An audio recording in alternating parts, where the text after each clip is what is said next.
মুখ্যমন্ত্রী মমতা বন্দ্যোপাধ্যায় অবিলম্বে রাজ্য মন্ত্রিসভার বৈঠক ডেকে পুলিশ কমিশনার বিনীত গোয়েলের অপসারণ নিয়ে সিদ্ধান্ত নিক, এমনটাই চান রাজ্যপাল সিবি আনন্দ বোস।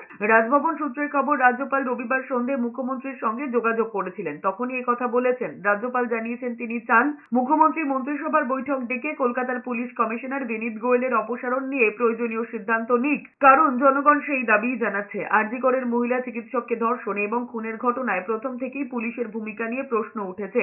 ঘটনার দিন নির্যাতিতার পরিবারের সঙ্গে দুর্ব্যবহারের অভিযোগ উঠেছে পুলিশের বিরুদ্ধে। দেরি করে এফআইআর দায়ের করা হয় বলে অভিযোগ। এরপর প্রতিবাদ কর্মসূচি চলাকালীন আরজি করে যখন ভাঙচুর চালানো হয়, তখনও পুলিশের আচরণ নিয়ে প্রশ্ন উঠেছে। এই পরিস্থিতিতে পুলিশ কমিশনারের পদত্যাগের দাবি ক্রমে জোরালো হচ্ছে।